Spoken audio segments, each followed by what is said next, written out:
आज छत्तीसगढ़ के दौरे पर सीआईयू ने तैनात 3 जिलों में सीएम योगी करेंगे जनसभा। राजनांदगांव, कोरबा, बिलासपुर में करेंगे प्रचार। मायावती का आज गाजियाबाद, अमरोहा का दौरा। पार्टी प्रत्याशी के लिए जनसभा को करेंगे संबोधित।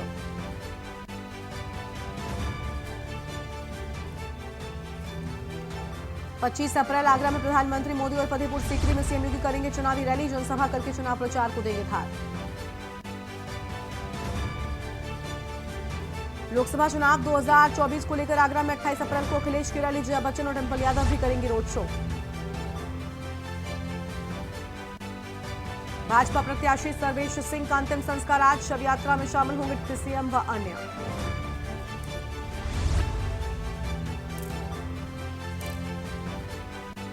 यूपी के 21 शहरों में वार्म नाइट का अलर्ट। तापमान 43 डिग्री सेल्सियस के पार। अगले 5 दिन चलेगी लू। अभी और चढ़ेगा पारा।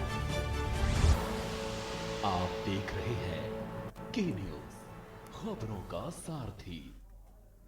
नमस्कार, आप देख रहे हैं के न्यूज इंडिया। मैं हूं आपके साथ गरिमा वाजपेयी। खबर उत्तर प्रदेश की शुरुआत करेंगे कुछ अहम खबरों के साथ में। खबर है मुरादाबाद से, जहां पर बीजेपी लोकसभा प्रत्याशी कुंवर सर्वेश सिंह का हार्ट फेल होने से निधन पर नेताओं और प्रतिनिधियों ने प्रतिक्रिया दी है। रितेश गुप्ता ने कहा है कि बड़े दुख का विषय है। मुरादाबाद कमिश्नरी का सबसे पुराना राजनीतिक परिवार सर्वेश जी का है। उनके जाने से मुरादाबाद की राजनीति का एक अध्याय समाप्त हो गया है। दोपहर 2 बजे उनके गांव रुतुपुरा में पूरे राजकीय सम्मान के साथ उनका अंतिम संस्कार किए जाने की बात सामने आई थी। और पश्चिम और पूर्वी उत्तर प्रदेश की राजनीति में अब काफी फर्क पड़ेगा। तो वहीं एसटी हसन ने कहा कि कुंवर सर्वेश सिंह मुरादाबाद के बड़े नेता थे। राजनीति में बड़ी क्षति हुई है।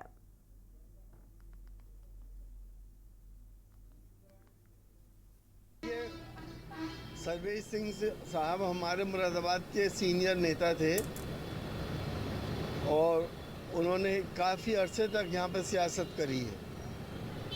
बीजेपी के साथ हमेशा रहे। वो अलग बात है, मेरा उनसे बहुत ज़्यादा कांटेक्ट तो नहीं था। एक बार मैं उनके शादी में ज़रूर गया था। अक्सर मिल जाते थे और शादियों में तो बहुत अच्छी तरह से मुझसे मिला करते थे। मैं तो यही कहूँगा कि उनके घर वालों को ऊपर वाला शांति दे और इनकी आत्मा को भी शांति दे। उनको रूटीन चेकअप के लिए अपना जो उनका इलाज चल रहा था उसके लिए आज उनको एम्स में जाना था। तो कल रात वो दिल्ली के लिए निकल गए थे। उनको अटैक आया, उनको ठंड लगी और अटैक आया और उसके बाद लगभग 4:30-5 बजे के बीच में उनका किसी समय उनका निधन हो गया। बहुत दुखद खबर है कि मुरादाबाद के अति लोकप्रिय नेता कुंवर सर्वेश सिंह जी का दिल्ली एम्स में हार्ट फेल होने की वजह से देहांत हो गया है। ये मुरादाबाद की जनता का बहुत बड़ा नुकसान हुआ है। कुंवर सर्वेश सिंह जी 5 बार के विधायक रहे और 1 बार सांसद रहे। उनके पिताजी भी स्वयं 4 बार विधायक रह चुके हैं और 1 बार सांसद रह चुके हैं।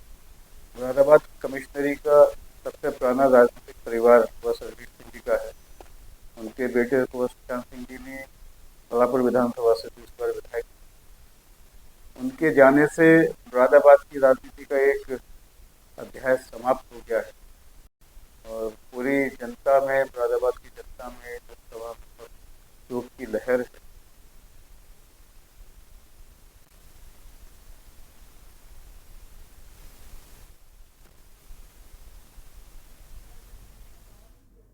देश के कई राज्य प्रचंड गर्मी से तप रहे हैं। जम्मू कश्मीर, हिमाचल प्रदेश और उत्तराखंड के साथ ही उसके साथ के लगते तराई वाले राज्यों को छोड़कर पूर्वी, मध्य और दक्षिण भारत के कम से कम 15 राज्य प्रचंड गर्मी और लू की चपेट में हैं। सुबह के 10 बजे ही दोपहरी जैसी गर्मी महसूस होने लग रही है। पूर्वी उत्तर प्रदेश और मध्य उत्तर प्रदेश में भारतीय मौसम विभाग ने शनिवार को अगले 5 दिनों के लिए लू और गर्मी का पूर्वानुमान जारी करते हुए कहा कि पूर्वी उत्तर प्रदेश के अलग अलग हिस्सों में अधिकतम तापमान 42 से 44 डिग्री सेल्सियस रहेगा।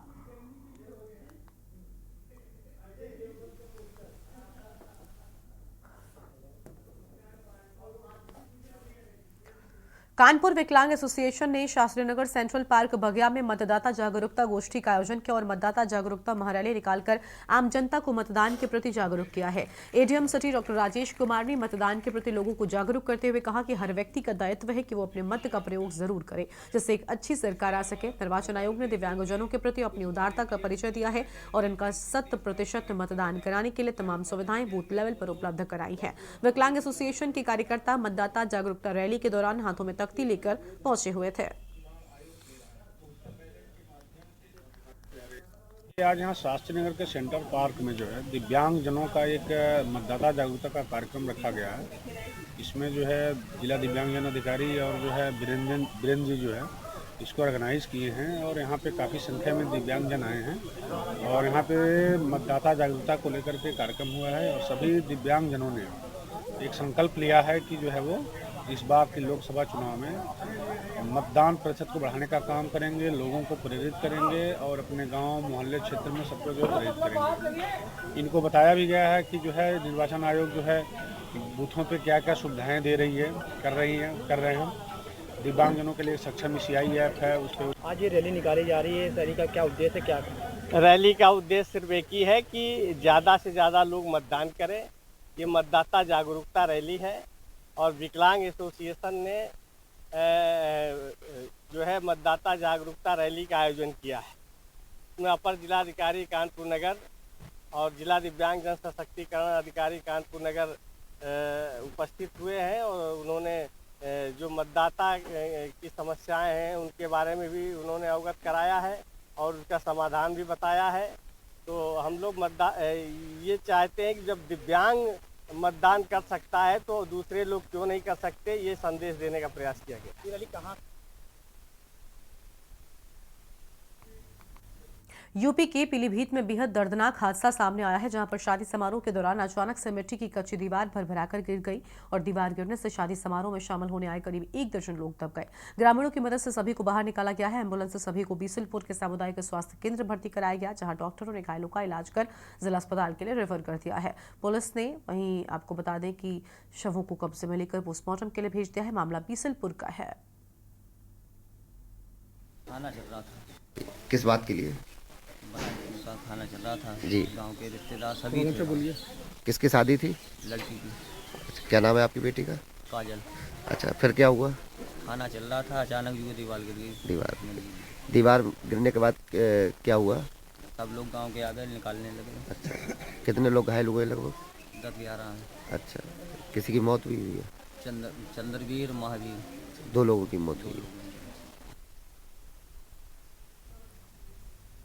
अगली खबर है मुरादाबाद से, जहां पर बीजेपी लोकसभा प्रत्याशी कुंवर सर्वेश सिंह की शव यात्रा में पहुंचे डिप्टी सीएम ब्रजेश पाठक ने शोक व्यक्त करते हुए कहा, सर्वेश जी का निधन पूरे भाजपा परिवार के लिए दुख की घड़ी लेकर आया है। ईश्वर से प्रार्थना करते हैं कि उन्हें श्री चरणों में स्थान दे, पूरे परिवार को दुख सहने की ताकत दें।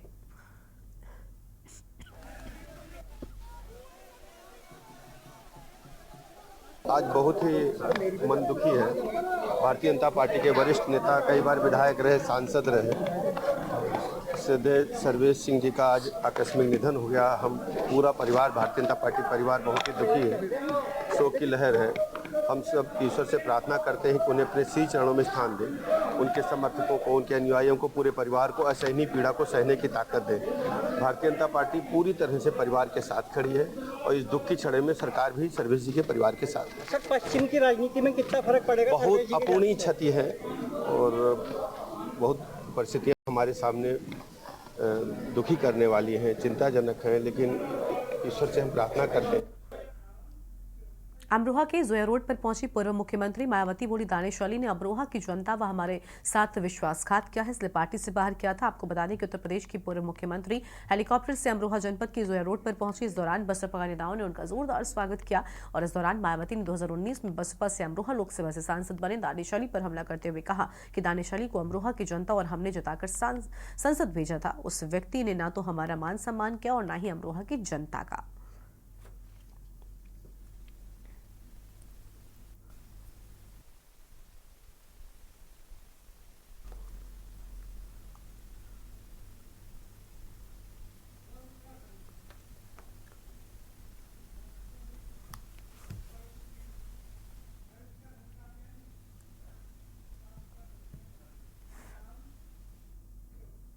और अब उत्तराखंड से खबरों का रुख कर लेते हैं। रामनगर, नई बस्ती, हल्द्वा, पीरूमदारा के पास ढाबे में अज्ञात कारणों के चलते भीषण आग लग गई, जिसके बाद मौके पर भगदड़ मच गई और घटना की जानकारी मिलने के बाद मौके पर पहुंचे दमकल विभाग के कर्मचारियों ने कड़ी मशक्कत के बाद आग पर काबू पाया है। तो वहीं अग्निशमन अधिकारी उमेश चंद्र परगाई ने जानकारी देते हुए बताया कि कर्मचारियों को सूचना मिली कि उक्त क्षेत्र में स्थित ढाबे में भीषण आग लग गई है। इसके बाद मौके पर पहुंचे दमकल विभाग के कर्मचारियों ने ढाबे में लग रही आग पर कड़ी मशक्कत के बाद काबू पाते हुए राहत की सांस ली है। उन्होंने कहा कि जिस स्थान पर यह ढाबा स्थित था उसके बराबर में घना जंगल है और पूरे जंगल में लग रही आग की चिंगारी इस ढाबे की छत में बनी एक झोपड़ी में पहुंचने के बाद झोपड़ी में भीषण आग लग गई है।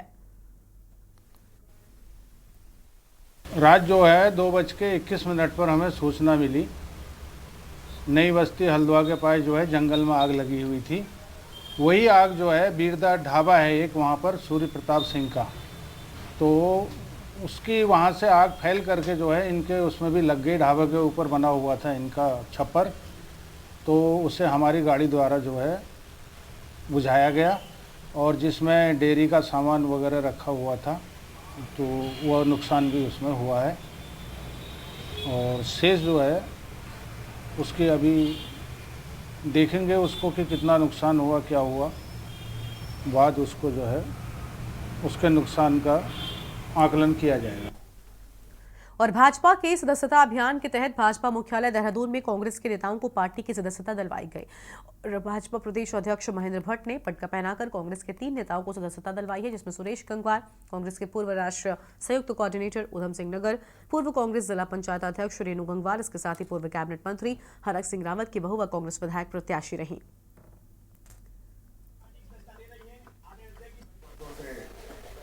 देखिए, मुझे बहुत खुशी है आज कि जो हमारा नेतृत्व है उसने मुझे अपने परिवार का हिस्सा बनाया है। भारतीय जनता पार्टी को मैंने ज्वाइन किया है। आदरणीय नरेंद्र मोदी जी के कामों से प्रभावित होकर जिस तरीके से एक सपना उन्होंने विकसित उत्तराखंड का देखा है, वोकल फॉर लोकल को जिस तरीके से वो पूरे उत्तराखंड में, पूरे देश के अंदर प्रमोट कर रहे हैं, आत्मनिर्भर उत्तराखंड, आत्मनिर्भर भारत बनाने की बात करते हैं, ये सभी चीजें मुझे प्रभावित करती है और मुझे उम्मीद है उस नारे को अभी पंचायत चुनाव और गति मिलेगी, नगर पालिका चुनाव और गति मिलेगी और सब लोग भारतीय जनता पार्टी के अपना सहयोग देंगे। अनुकृति जी का कल ही मुझे प्रस्ताव प्राप्त हुआ भारतीय जनता पार्टी ज्वाइन करने का। मैंने भी अपने संबंधित नेतृत्व से बातचीत करने के बाद और फिर मैंने अपनी सहमति दी है। हमारे गंगवार जी, आपने कांग्रेस पहले छोड़ दी थी, लेकिन आपने भी दो दिन पहले ही भारतीय जनता पार्टी ज्वाइन करने की इच्छा व्यक्त की है। देखिए, मैं सबसे पहले अखिल भारतीय विद्यार्थी परिषद का विश्वविद्यालय प्रमुख रह चुका हूँ, रोहिलखंड विश्वविद्यालय बरेली में, और मैं आदरणीय मोदी जी की नीतियों से, आदरणीय अमित शाह जी की नीतियों से, आदरणीय हमारे जो राष्ट्रीय अध्यक्ष हैं उनकी नीतियों से, हमारे माननीय मुख्यमंत्री जी की नीतियों से और माननीय प्रदेश अध्यक्ष जी की नीतियों से, सबकी नीतियों से खुश होकर और खासकर भारतीय जनता पार्टी की जो इस तरह की जो विचारधारा, जो कार्यशैली है, उसको खुश होकर हम लोगों ने। अनुसूचित जाति की युवती से शादी का झांसा देकर रेप के मामले में नैनीताल जिला अदालत ने सजा सुनाई है। आरोपी रोहित पडलिया को कोर्ट ने आजीवन कारावास के साथ ही 30,000 का जुर्माना लगाया है। जस्टिस सबीर कुमार की अदालत ने आदेश में कहा कि जुर्माना नहीं देने पर 6 महीने का अतिरिक्त कारावास सजा काटनी होगी। तो वहीं जुर्माने की राशि से 15,000 प्रतिकार पीड़ित को देना होगा। ST/SC मामले में ये अब तक की बड़ी सजा भी है। बता दें कि पीड़ित ने 16 फरवरी 2022 को आरोपी के खिलाफ हल्द्वानी में मुकदमा दर्ज किया था।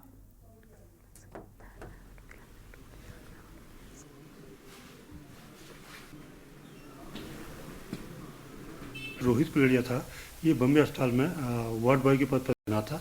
वहीं हमारी पीड़िता थी, वो भी एक कर्मचारी थी। इसने धीरे धीरे उससे दोस्ती करी और उसके साथ शादी करने का झांसा देकर इस अभी तो रोहित कुमार द्वारा लगभग 1.5-2 वर्ष तक उसके साथ शारीरिक संबंध बनाए। और जब पीड़िता द्वारा बार बार उससे शादी के लिए कहा गया तो उसने कह दिया कि मैं स्वर्ण जाति का हूँ, तो नीच जाति की है, मैं तेरे से शादी नहीं कर सकता हूँ। जाति से सदुभाव को उसको अपमान किया था। तो पीड़िता द्वारा थाना हल्द्वानी में वर्ष 2022 में इसकी रिपोर्ट दर्ज कराई थी, इसके खिलाफ नामजद रिपोर्ट दर्ज कराई थी और इसमें जांच होने के बाद विवेचना आरोप पत्र न्यायालय प्रेषित हुआ। न्यायालय में अभियोजन की ओर से टोटल इसमें 10 गवाह पेश किए गए।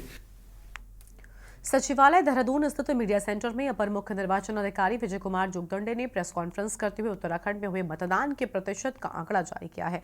उन्होंने कहा कि उत्तराखंड में 55.89% मतदान हुआ। प्रदेश की 5 लोकसभा सीटों पर मतदान के प्रतिशत का आंकड़ा जारी करते हुए कहा कि नैनीताल ऊधम सिंह नगर लोकसभा सीट में 61.35%, तो वहीं अल्मोड़ा में 46.94 और हरिद्वार में 63.5, पौड़ी लोकसभा सीट में 50.84, जबकि टिहरी में 52.57% मतदान हुआ है। उन्होंने कहा कि मतदान के प्रतिशत में 1% तक बढ़ोतरी की भी संभावना है।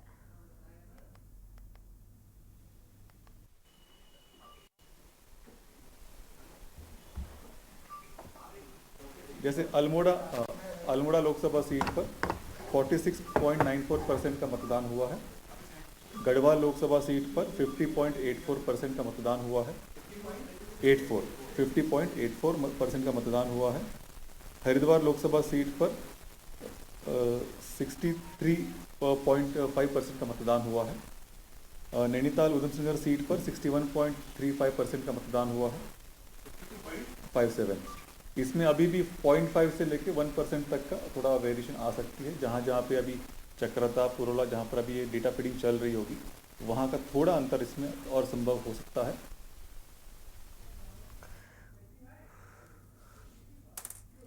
और अगली खबर है डिंडोरी से, जहां पर तेज रफ्तार पिकअप अनियंत्रित होकर पलटा है। पिकअप में सवार 4 मजदूरों के घायल होने की बात सामने आई है। अहम खबर आपको बता रहे थे, जहां पर गड़ासरई थाना क्षेत्र के सुकुलपुरा गांव की ये पूरी घटना है। चंदन घाट से डिंडोरी जा रही थी पिकअप।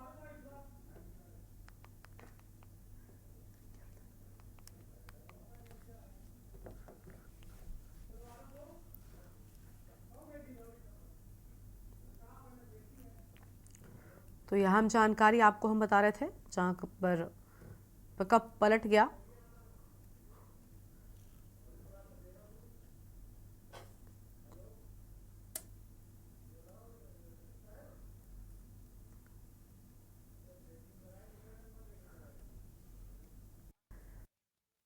आपको हम बता रहे हैं।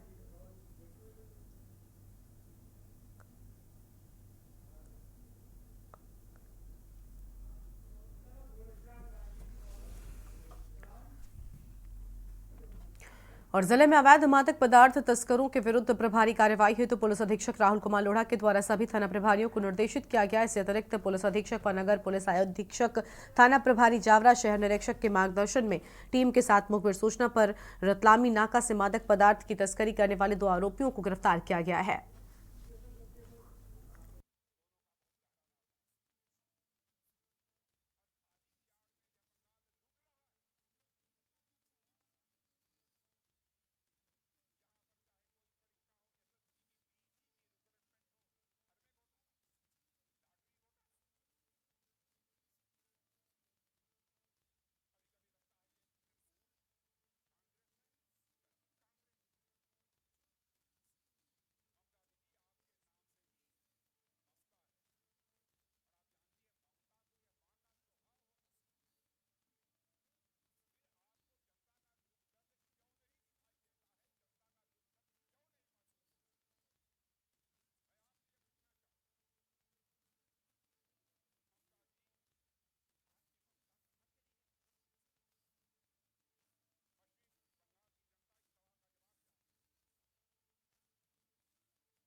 रतलाम जिले में सिरमन पुलिस अधीक्षक महोदय के द्वारा अवैध मादक तस्करी करने वालों अपराधियों के विरुद्ध कठोर से कठोर कार्रवाई के निर्देश दिए गए थे। इसी तारतम्य में कल सुबह मुखबिर से सूचना प्राप्त हुई थी कि रतलामी नाके की ओर एक संदिग्ध वाहन है जिसमें डोडा चूरा भरे होने की संभावना है।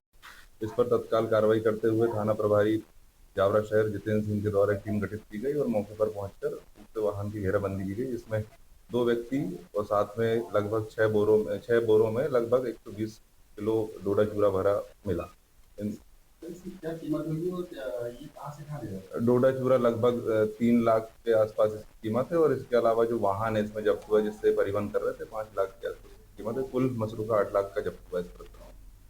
और लोकसभा चुनाव में भाजपा किसी भी प्रकार का रिस्क नहीं लेना चाहती है। मजबूती के साथ देश में सरकार बनाने के लिए तैयार है। सरगुजा लोकसभा सीट के प्रत्याशी चिंतामणि महाराज के समर्थन में प्रदेश के प्रधानमंत्री नरेंद्र मोदी 3 दिन बाद 24 अप्रैल को अंबिकापुर आ रहे हैं, जहां पीजी कॉलेज मैदान में विशाल आमसभा को संबोधित करेंगे।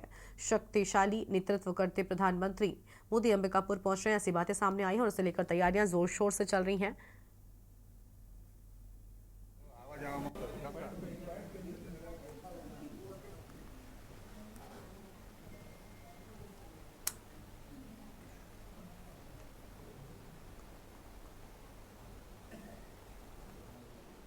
प्रधानमंत्री बनने के बाद उनका आगमन हो रहा है। सरगुजा की जनता, यहाँ के जनप्रतिनिधि उनके आगमन को लेकर के भारी उत्साह है और प्रधानमंत्री जी का अपने स्वागत करने के लिए उनका अपने बीच उनको पा करके एक उस पल का लोग जो है इंतजार कर रहे हैं, जब माननीय प्रधानमंत्री जी का हेलीकॉप्टर 10:35 पर यहाँ लैंड होगा और 10:45 पर उनका भाषण प्रारंभ होगा। और बाघापुराना में एक महिला से लूट की घटना को अंजाम देने वाले 3 आरोपियों में से 2 आरोपियों को पुलिस ने एक डेरे से गिरफ्तार कर लिया है और आरोपियों से लूट की 22,000 की राशि भी बरामद कर ली है। वहीं तीनों आरोपी नशे करने के आदी थे और नशे की पूर्ति करने के लिए इस घटना को अंजाम दिया था। वहीं डीएसपी ने बताया कि महिला से 35,000 की लूट हुई थी और पुलिस ने तुरंत ही टीम बनाकर इस घटना को अंजाम देने वाले आरोपियों को गिरफ्तार करने के लिए छापेमारी शुरू कर दी है। कल 11:30 बजे की गल है जी।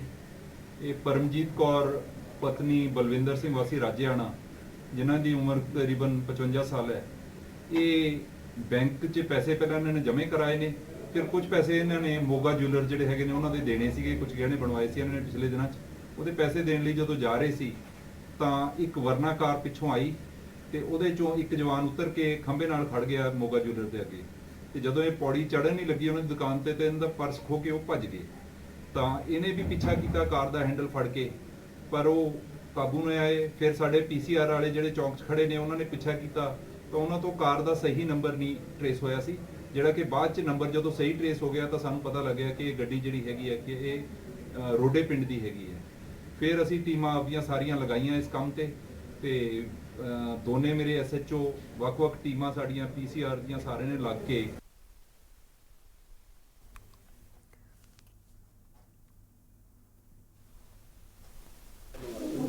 उस गड्डी दी है पारसी 440 दी है।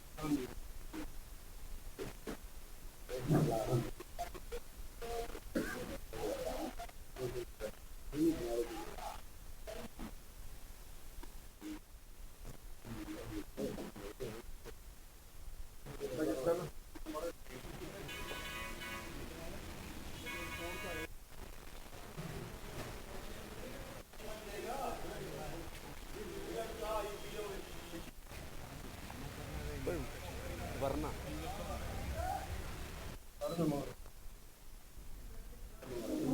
उस गड्डी दी है पारसी 440 दी है।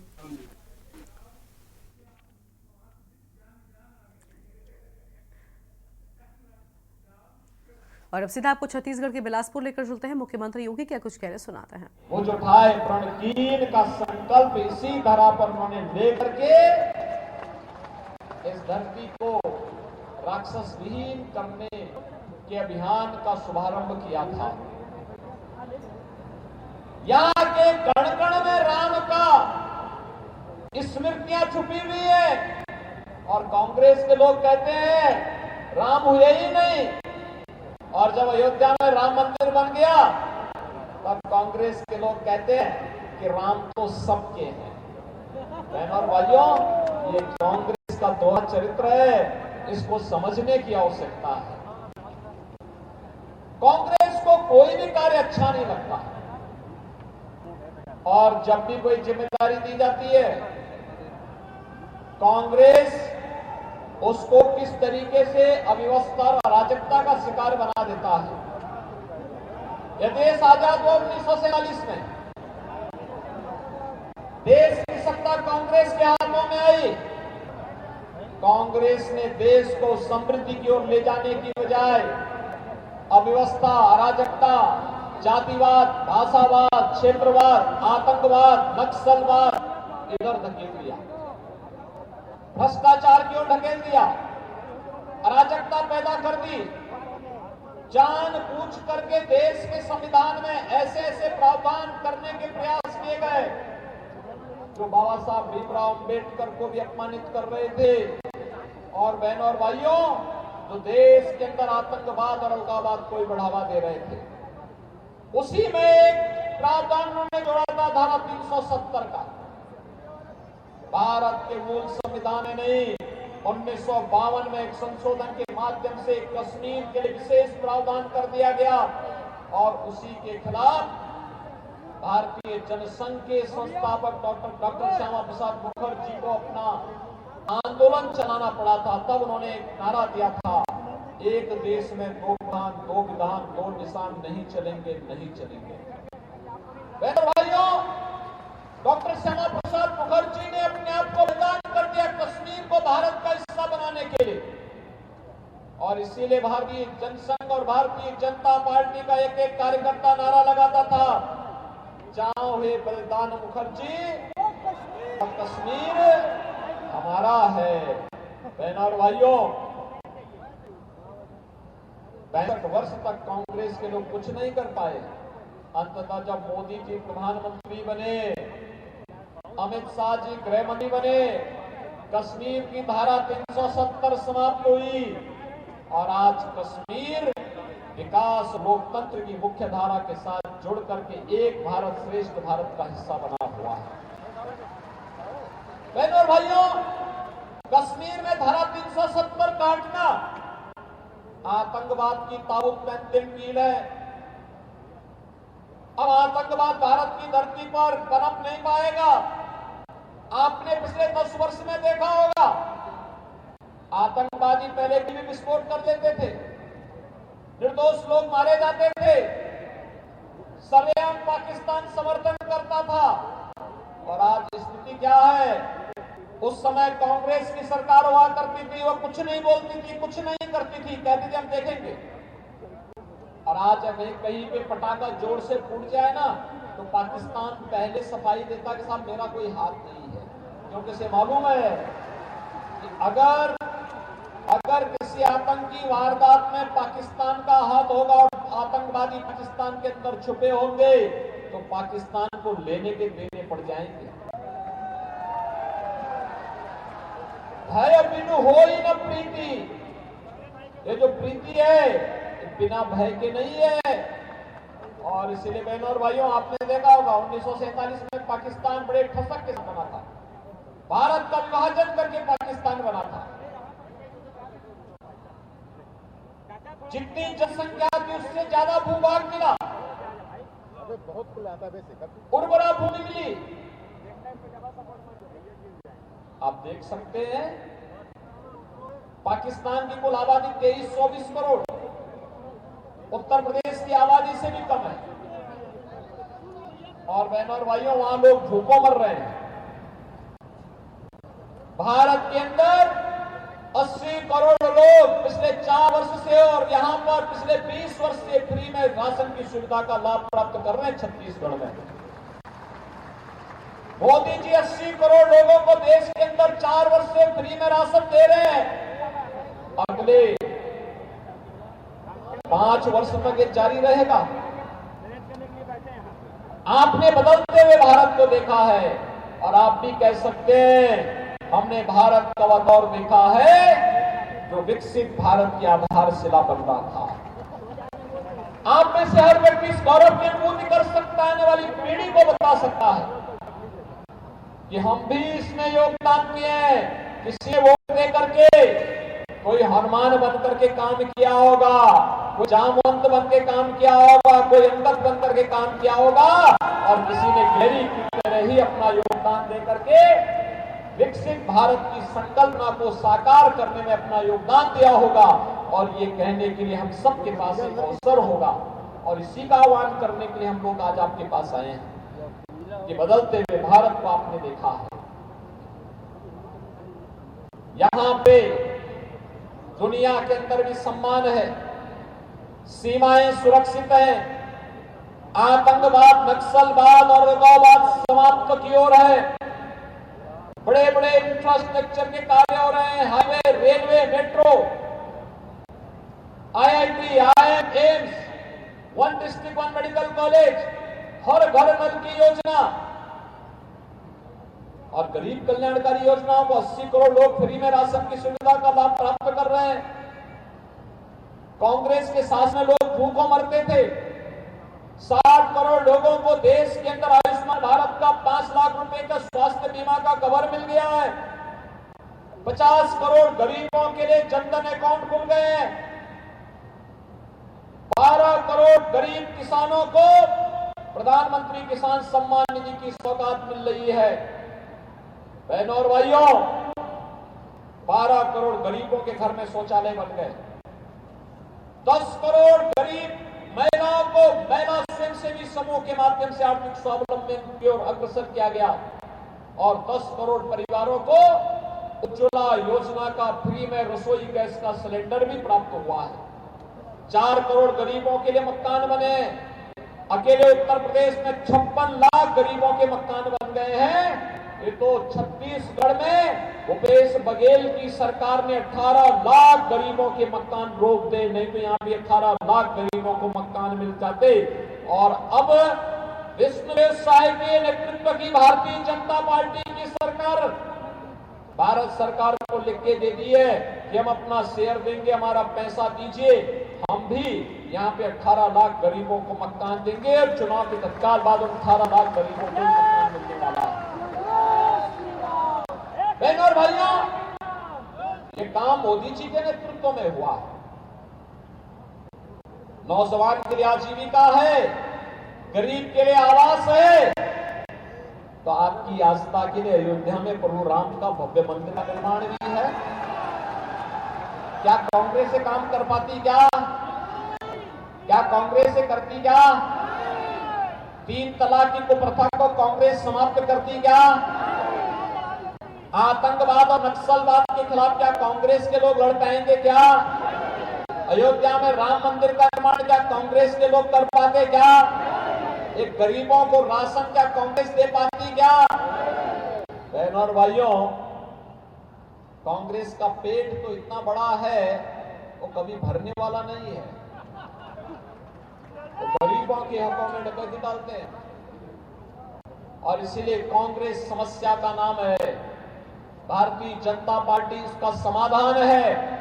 हमें समस्या नहीं, विकसित भारत के लिए समाधान का रास्ता अपनाना है, वो मोदी जी के नेतृत्व में होगा।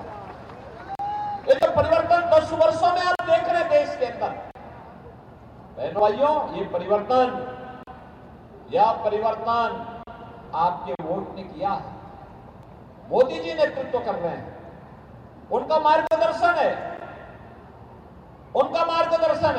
उनका नेतृत्व है। लेकिन आपने सही जगह वोट दिया तो बहनों और भाइयों, परिणाम भी आपके पास है, आपके सामने है। सही वोट तो सही सरकार, और सही सरकार तो सही निर्णय।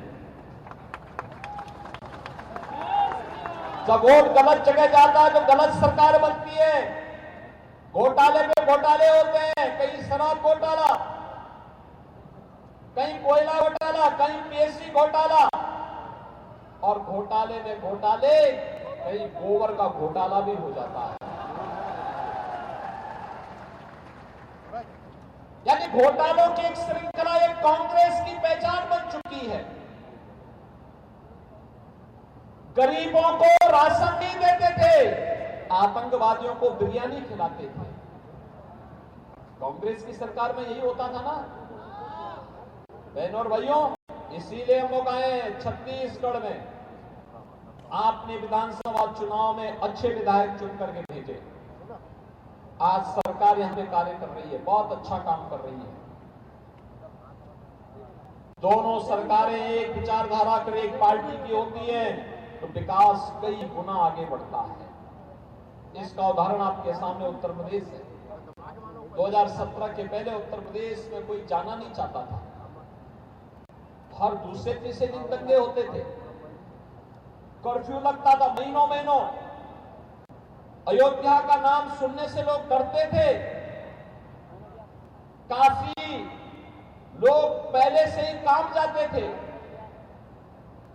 विकास के कार्य ठप थे, बिजली 75 में से केवल 4 जनपदों को मिल पाती थी।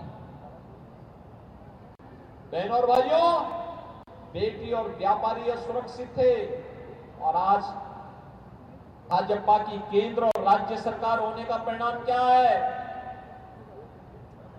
आज आप देख रहे होंगे पिछले 7 वर्ष में एक भी दंगा नहीं हुआ, कोई कर्फ्यू नहीं लगा, बेटी और व्यापारी पूरी तरह सुरक्षित है। काशी में काशी विश्वनाथ धाम का कॉरिडोर और विंध्याचल में विंध्यवासिनी धाम का कॉरिडोर बन गया और अयोध्या में तो लगता है जैसे त्रेता युग का प्रभु राम का युग स्वयं साक्षात अयोध्या धाम में आ गया।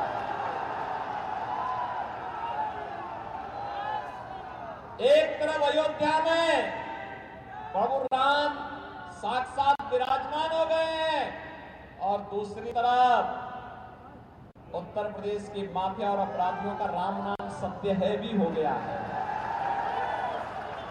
ना बहनों और भाइयों। देश को विकसित भारत बनाने के लिए मोदी जी के नेतृत्व में सुरक्षा, सुशासन और विकास का ये मॉडल फिर आवश्यक है और सुरक्षा, सुशासन और विकास का इस मॉडल के लिए आज हम सब आपके पास आए हैं। भारतीय जनता पार्टी ने श्री तोखन साहू जी को अपना प्रत्याशी बना करके आपके बीच में आपके आशीर्वाद के लिए दिया है। तीसरे चरण में यहाँ चुनाव है। अभी से चुनाव के दौरान ये इस बात की उम्मीद करना कि प्रत्याशी मुझे बोले या प्रत्याशी मेरे घर में आए, ये नाइंसाफी होगी। चुनाव के दौरान ये नहीं हो सकता। चुनाव के बाद आप खूब घुमाइए, खूब बुलाइए, लेकिन चुनाव के दौरान तो बहनों और भाइयों आप सबको मोदी जी का प्रतिनिधि बनना पड़ेगा, स्वयं तोखन साहू बनना पड़ेगा। कमल चुनाव चिन्ह के फूल का दाप लेकर के घर घर जाना पड़ेगा और अधिक से अधिक मतदाताओं को मतदान केंद्र पर 7 मई को ले जाना पड़ेगा। तब तक गर्मी भी काफी बढ़ चुकी होगी। अभी से ये टेम्परेचर है, तब की हालत तो और खराब होगी, लेकिन गर्मी की परवाह किए बगैर आपको पूरी मजबूती के साथ कार्य करना है। सहमत हैं? मोदी जी को तीसरी बार प्रधानमंत्री देखना चाहते हैं ना? विकसित भारत के सपने को साकार करना चाहते हैं ना? आस्था का सम्मान करने वालों को फिर से देश की सत्ता सौंपना चाहते हैं ना? इसके लिए बिलासपुर की इस लोकसभा सीट पर श्री तोखन साहू भारतीय जनता पार्टी के प्रत्याशी बनकर के आपके बीच आए हैं। सहमत है? सभी लोग सहमत हैं? इधर सभी लोग सहमत हैं? तो फिर मेरे साथ बोलेंगे भारत माता की, भारत माता की, छत्तीसगढ़ महतारी की, छत्तीसगढ़ महतारी की, जय श्री राम, जय जय श्री राम।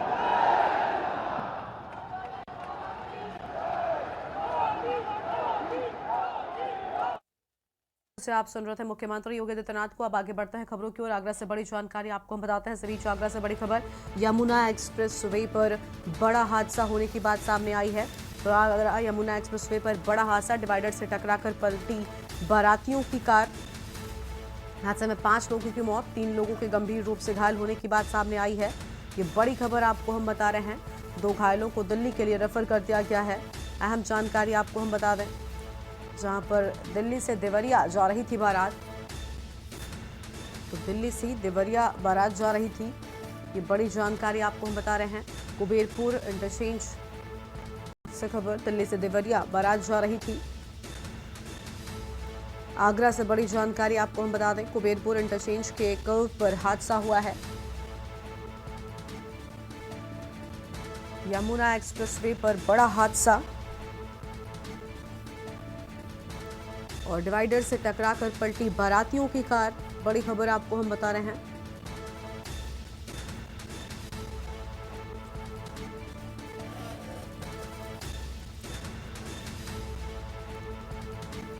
डिवाइडर से टकराकर बारातियों की कार पलट गई।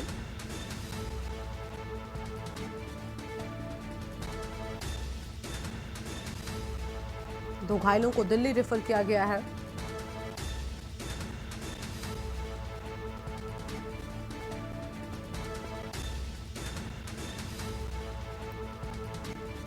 कुबेरपुर इंटरचेंज के कर्व पर हुआ हादसा।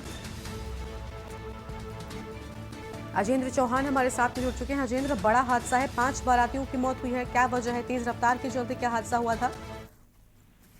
देखिए गर्मा, देर रात 2 बजे का ये मामला है, जहां पर दिल्ली से देवरिया ये बारात में शामिल होने के लिए बाराती जा रहे थे। तभी आगरा के थाना एतमतपुर इलाके के एक्सप्रेस वे पर जो इंटरचेंज है, वो जो कर्व है वो काफी घुमावदार है कर्व, और उस पर गाड़ी को टर्न करते समय ये गाड़ी पलट गई और डिवाइडर से जाकर टकराई। हादसा इतना भयानक था कि मौके पर 5 लोगों की मौत हो गई और 3 लोग घायल हो गए। घायलों में से 2 लोगों को दिल्ली रेफर किया गया है और 1 को आगरा के एसएन मेडिकल कॉलेज में भर्ती कराया गया है। और क्योंकि ये मामला इतने सुबह का था, देर रात 2 बजे का, ये तड़के सुबह 2 बजे का मामला है, उस समय पुलिस वहां पहुंची है। जब इनको मोर्ची अस्पताल में ले जाया गया तो डॉक्टरों ने 5 लोगों को मृत घोषित करा, 3 गंभीर रूप से घायल हैं। लेकिन ये लोग सभी एक साथ बाराती जो है बारात में शामिल होने के लिए देवरिया जा रहे थे। बताया जा रहा है कि जहाँ ये बारात जा रही थी, अभी तक सूत्रों के मुताबिक जानकारी हो पाई है कि इसमें जो जहाँ बारात जा रही थी वो शायद शादी का दिन भी आज कैंसिल कर दिया गया शादी वहाँ पर। और इसमें जो मृतक हैं, मृतक मरने वालों में 3 लोग बिहार के बताए जा रहे हैं और एक इसमें 4 लोग बिहार के हैं और एक ग्रेटर नोएडा का रहने वाला है। जी शुक्रिया अजेंद्र आपका अधिक जानकारी साझा करने के लिए। तो ये बड़ी खबर आपको हम बता दें, यहाँ पर आगरा यमुना एक्सप्रेसवे पर बड़ा हादसा हुआ। दिल्ली से देवरिया जा रही थी बारात और बड़े हादसे में 5 लोगों की जान चली गई। कुबेरपुर इंटरचेंज के कर्व पर हादसा होने की बात सामने आई है।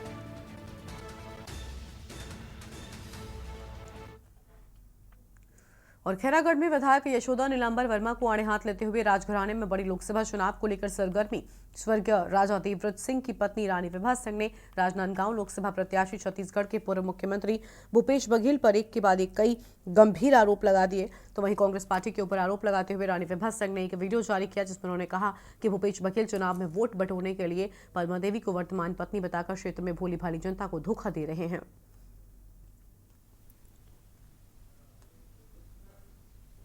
तरीके से भूपेश बघेल जी और पद्मा ने मिलकर महल को खत्म किया, महल पे पत्थर बरसाए, हमारे ऊपर जानलेवा हमला करवाया और हमारे महल को बंद करा के महल की राजनीति खत्म करी। उन्होंने राजा साहब के जिंदा रहते पे ही उनके साथ यही किया, उनको खून के आंसू रुलाए, उनको पार्टी से बाहर किया, उनकी पार्टी में बेइज्जती की।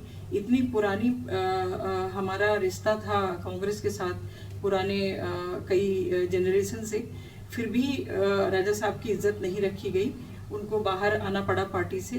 वो खून के आंसू रोते थे।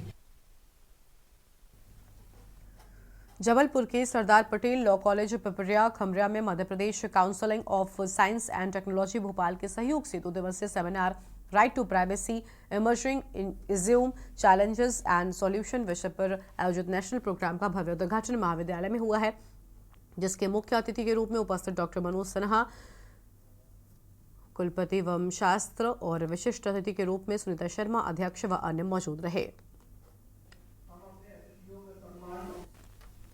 कार्यकाल सरदार पटेल महाविद्यालय में नेशनल सेमिनार का आयोजन 2 दिवसीय नेशनल सेमिनार का आयोजन किया गया है, जिसकी थीम है right to privacy. Right to privacy से बच्चों को भारतीय संविधान के अनुच्छेद 21 के अंतर्गत जानने का अधिकार, गोपनीयता का अधिकार और अपनी प्राइवेसी कैसे सेफ रखें, इसके बारे में बच्चों को प्रेरणा मिल रही है। और बच्चों ने बहुत अधिक संख्या में पेपर प्रेजेंट किया है और बच्चे आर्टिकल 21 के तहत अपने राइट्स को कैसे प्रोटेक्ट करें, उस बारे में सरदार पटेल विधि महाविद्यालय के छात्र छात्राओं को प्रेरणा 2 दिवसीय सेमिनार के माध्यम से प्रेरणा दी गई। नेशनल 2 दिवसीय राष्ट्रीय नेशनल सेमिनार का आज उद्घाटन सत्र का आयोजन किया गया। 2 दिवसीय कार्यक्रम 20 अप्रैल से 21 अप्रैल को सरदार पटेल विधि महाविद्यालय में आयोजित किया जा रहा है। इसका विषय है right to privacy emerging issue and challenges in solution. विषय ये है कि लोगों में अवेयरनेस लाना निष्ठा का अधिकार, कि भाई क्या निष्ठा के अधिकार, उनके मौलिक अधिकार क्या है जिसका हनन ना हो, और उसमें अगर हनन हो रहा तो उसका समाधान क्या है। इस विषय पे ये 2 दिवसीय कार्यशाला आयोजित की गई है सेमिनार। दिल्ली के मुख्यमंत्री अरविंद केजरीवाल के जेल में मिठाई व आम खाने पर उनका शुगर लेवल बढ़ने लगा है। ईडी ने कोर्ट में कहा है कि केजरीवाल जानबूझकर ये सब खा रहे हैं। इस पर हरियाणा के गृह मंत्री अनिल विज ने कहा कि ईडी बिल्कुल ठीक कहा है। एक तरफ वो आम और मिठाई खा रहे हैं, दूसरी ओर त्राहिमाम कर रहे हैं कि जेल प्रशासन उनका नुकसान कर रहा है। विज ने कहा, शुगर पेशेंट कौन आम खाता है? भगवंत मान ने कहा केजरीवाल से डर कर भाजपा ने उन्हें जेल में डाला है। इस पर विज ने कहा कि इसका फैसला अदालत करेगी।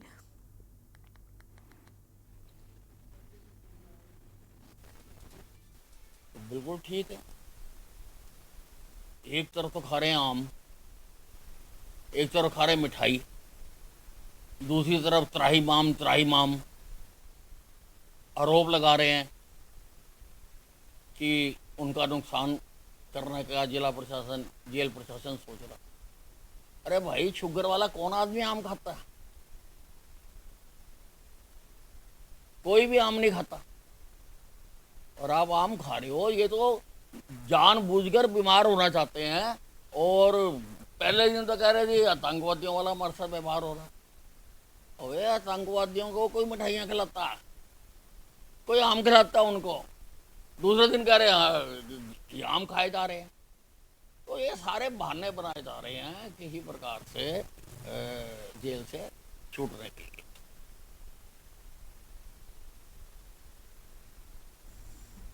और खबर सिरसा के ऐलानाबाद से है, जहां पर श्री हनुमान जन्मोत्सव पर शहर की बालाजी धाम बगीचे में 7 दिवसीय 19वां श्री हनुमान जन्मोत्सव पर्व बड़े ही हर्ष व उल्लास से मनाया गया। इसको लेकर आज शहर में विशाल ध्वज शोभा यात्रा निकाली गई। शोभा यात्रा शहर के डबवाली रोड स्थित उधम सिंह चौक के नचिकेतन पब्लिक स्कूल से शुरू हुई और शहर के मुख्य बाजार से होती हुई शाम को बालाजी धाम बगीचे पहुंची है।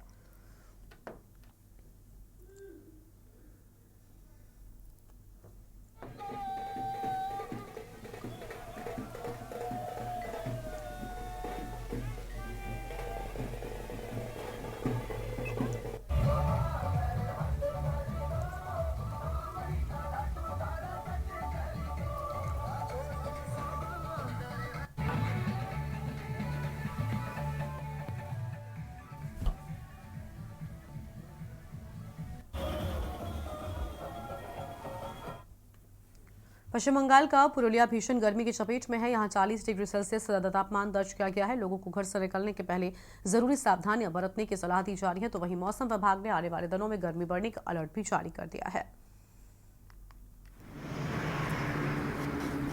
पश्चिम बंगाल का पुरुलिया भीषण गर्मी की चपेट में है।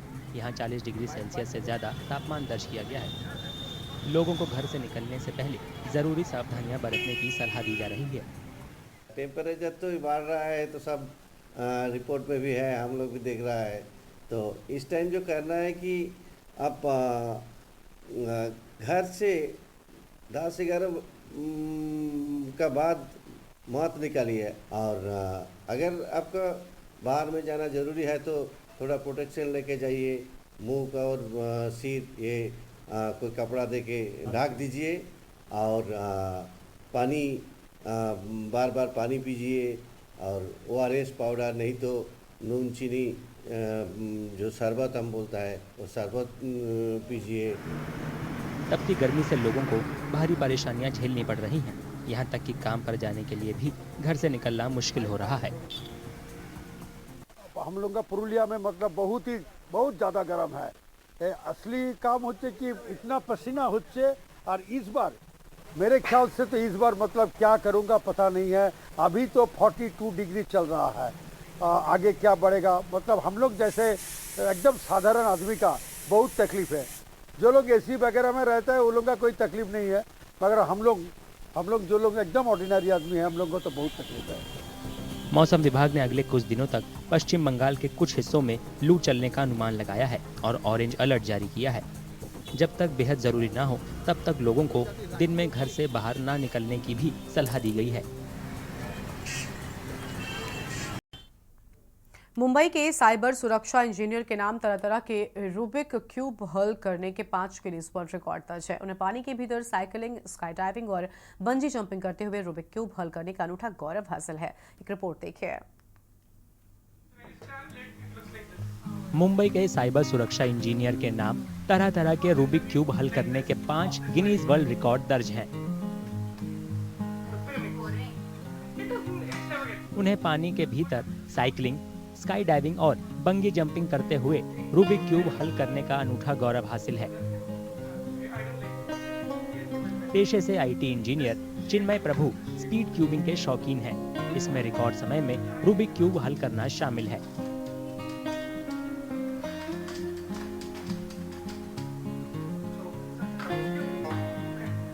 हाल ही में उन्होंने साबुन के बुलबुले के भीतर पिरामिड पहेली या पिरामिड्स हल करने का रिकॉर्ड बनाया है। ये बबल्स तो हम सबको पता है, सोप बबल्स कैसे होते हैं, बचपन में हम सब खेले उनसे, तो why not make a big bubble और वो बबल के अंदर क्यूब इंसर्ट करेंगे। तो वो चैलेंज काफी था क्योंकि एक तो बबल बर्स्ट हो जाता था बिकॉज क्यूब पॉइंटी है, एंड सेकेंड रीजन बर्स्ट होने का था कि क्लाइमेट कंडीशंस कुछ सर्टेन नहीं है, हर वेदर अलग है। अब मुझे ये नहीं पता कि कौन से वेदर में इंडिया में सबसे बेस्ट टाइम होगा, तो मुझे करीब करीब 5 साल लगे वो सोचते हुए। बाकी रिकॉर्ड्स होते गए बट इसका थॉट था कि ये करना है, एंड फाइनली इस साल 25 फरवरी को मैंने वो रिकॉर्ड अपने नाम दर्ज कर लिया। उनके परिवार को उनकी उपलब्धियों पर गर्व है। वे उस दिन को याद करते हैं जब चिन्मय पहली बार रूबिक क्यूब घर लाए थे। नॉर्मल 20 रुपीज का जो क्यूब आता है वो लाया, मैं बोले ये जाने दे, 4 दिन का चांदनी है, ये कुछ नहीं है। फिर वो करता गया, फिर मुझे बोलता है कि मुझे अभी रिकॉर्ड बनाने में, बोली 12th का ईयर है चिन्मय, पढ़ाई में ध्यान दे। मैं वो यहाँ पे सॉल्व करता था, मैं यहाँ से क्यूब फेंक देती थी नीचे, इतना मीन्स इरिटेट होती थी मैं। लेकिन फिर उसने ठान ही लिया कि नहीं मुझे करना ही है। बोले चलो देखते, जाने दो, करने दो, कितना आगे जाएगा, क्या करने। मीन्स मैंने बिल्कुल नहीं सोचा था कि ये लड़का कोई हद तक आगे चला जाएगा करके, इतना आगे कि रिकॉर्ड ब्रेकर हो जाएगा और इंडिया के लिए कुछ करेगा वो, ऐसा मैं कभी नहीं सोचा था उसके बारे में। चिन्मय की तमन्ना बड़ी संख्या में दर्शकों के सामने स्पीड क्यूबिंग दिखाने की है। वे चाहते हैं कि लोग इसे गंभीर स्पोर्ट्स के रूप में लें। बिकॉज मुझे सिर्फ अपने नाम रिकॉर्ड्स या इंडिया के नाम रिकॉर्ड्स नहीं दर्ज करने, बट स्पीड क्यूबिंग जो इंडिया में स्पोर्ट है उसको प्रमोट करना है। क्योंकि अगर हम ध्यान दें तो बाकी सारे स्पोर्ट्स आज के दिन पे, even chess is getting such good attention, well deserved, so why not speed cubing. वो कहाँ पीछे रह रहा है, तो वो कहीं ना कहीं मुझे था कि अटेंशन स्पीड क्यूबिंग को मिलना चाहिए। तो मैं साइकिलिस्ट को केटर करने के लिए साइकिलिंग में रिकॉर्ड बनाया, स्विमर्स को केटर करने के लिए स्विमिंग में रिकॉर्ड बनाया। So slowly and steadily I am trying कि इंडिया में हर जगह पे स्पीड क्यूबिंग का एक वेव है। चिन्मय का मानना है कि कौशल, कल्पना और रचनात्मकता की कोई सीमा नहीं होती। उनका सपना नए वर्ल्ड रिकॉर्ड बनाना और देश को गौरव दिलाना है।